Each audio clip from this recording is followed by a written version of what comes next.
आपले स्वामी बोलतात. बाई जने, अगं फक्त पंढरपुरातच विठ्ठल आहे का ग, आणि इतरत्र नाही का? अगं जने, पंढरीनाथाचा तुझ्याजवळ अखंड वास आहे. तुझ्या हृदयात बघ ग. स्वामी लीला. मंगळवेढा गावात जनाबाई म्हणून एक पांडुरंगाची अनन्य भक्त राहत होती. अगदी लहानपणापासून ती पंढरपूरची वारी न चुकता करत असत. एकादशीला पांडुरंगाचे दर्शन घ्यायचे आणि तृप्त अंतःकरणाने दुसऱ्या दिवशी द्वादशीला घरी यायचे. असा जनाबाईंचा कित्येक वर्ष नित्यनेम होता. एक वेळेस ती आषाढी वारीला निघाली. सोबत तिच्या छोट्या मुलीला घेऊन निघाली. मुखात अखंड विठ्ठल विठ्ठल स्मरण करत जनाबाई पंढरीला निघाली. डोळ्यात पुन्हा विठू माऊलीच्या दर्शनाची आस होती. त्यातच अचानक वातावरण बदलले. सोसाट्याचा वारा सुटला. काळे ढग जमून आले. विजांचा कडकडाट सुरू झाला आणि मुसळधार पाऊस सुरू झाला. जनाबाईची तारांबळ उडाली. काय करावे हे सुचेना. तिने तिच्या मुलीला कडेवर घेतले आणि पांडुरंगाचा धावा करू लागली. पुढे जात असताना एक झाडाखाली आजानुबाहू स्वामी महाराजांची स्वारी पहुडलेली होती. इतक्या घनदाट अरण्यात स्वामी एकटेच, अनंत कोटी ब्रह्मांड नायक, त्याच्या स्वस्वरूपाशी एकरूप होऊन ब्रह्मानंदात तल्लीन होते. जनाबाईला जरा विस्मय वाटले. जनाबाई स्वामींजवळ गेली तर स्वामी मोठ्या मोठ्याने हसू लागले आणि जनाबाईन विचारले, काय गजने, कुठे निघालीस? जनाबाई बोलली, स्वामी, पंढरीच्या वारीला निघाले. स्वामी, आजपर्यंत पांडुरंगाची वारी नाही चुकली हो, पण आज हे संकट आले आहे. आता काय करू, कसे जाऊ? अतिशय व्याकुळतेने जनाबाईंनी स्वामींना विनवणी केली. तेव्हा अजानुबाहू स्वामी ताडकन उभे राहिले आणि कमरेवर हात ठेवून बोलले, बाई जने, अगं फक्त पंढरपुरातच विठ्ठल आहे का ग, आणि इतरत्र नाही का? अगं जने, पंढरीनाथाचा तुझ्याजवळ अखंड वास आहे. तुझ्या हृदयात बघ ग. आणि तो चमत्कार झाला.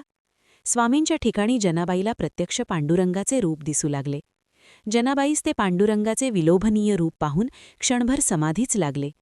सुंदर ते ध्यान उभा विटेवरी, करकटेवरी ठेवोनिया, तुळशी हारगळा कासे पितांबर, आवडे निरंतर हेची ध्यान. काही वेळाने भानावर आल्यानंतर जनाबाईंनी स्वामींचे पाय धरले आणि बोलू लागली की, स्वामीराया, तुम्ही तर प्रत्यक्ष चालते बोलते पांडुरंग आहात. ह्या दिनाला आपण दर्शन दिले. धन्य झाले मी, धन्य झाले माझे जीवन. पुढे जनाबाई प्रत्येक वारीला पंढरपूरला न जाता अक्कलकोटची वारी करू लागली. स्वामी बोध. स्वामी भक्त हो, आज स्वामी आपणास जनाबाईच्या लीलेतून काय शिकवत आहेत? जनाबाईला विठ्ठल रूपात दर्शन देऊन मी तुझ्या हृदयातच आहे असे सांगून आज स्वामी आपणास काय संकेत देत आहेत, ह्याचे मनन चिंतन करूया. स्वामी भक्त हो, मला सांगा, तुकोबांनी मनापासून पांडुरंगाचे नाव घेतले. त्यांच्या हृदयात जाणवणारी प्रेमाची भावना आणि कृष्णाचे नाव घेणाऱ्या भक्त मीरेच्या हृदयातील जाणवणारी प्रेमाची भावना व स्वामीसुत जेव्हा स्वामींचे नाव घेत तेव्हा हृदयात येणारी प्रेमाची भावना ह्या वेगळ्या होत्या का? नाही, तर सर्वांमध्ये एकच भावना होती. तुकोबा असुदे वा मीराबाई वा स्वामीसुत, सर्वांच्या हृदयात एकच भावना जाणवत होती. कारण स्वामींचे नाव जरी कृष्ण, शिव, अल्ला, येशू आदी वेगळे असले पण मूळ स्वरूप एकच आहे. म्हणून सर्वांमध्ये एकच भाव आहे. म्हणून जर स्वामींस विचारले आपण कोण, तर स्वामी त्यास बोलत, मूळ वडाचे झाड, म्हणजेच या संसाररूपी वटवृक्षाचा मूळ मीच आहे. आणि हे पटवून देण्यासाठी जनाबाईस विठ्ठल रूपात दर्शन दिले, चमत्कार केला. स्वामी भक्त हो, आपणास अत्यंत तळमळीने हात जोडून सांगावेसे वाटते आहे की हृदयातील ही अनन्य भक्तीची भावना हीच स्वामी भावना आहे आणि हेच स्वामींचे अधिष्ठान आहे. या स्वामी भावनेमेर स्थिर राहून आपणास कर्म करायचे आहे, निर्णय घ्यायचे आहे. हे कधीच चुकीचे असणार नाही.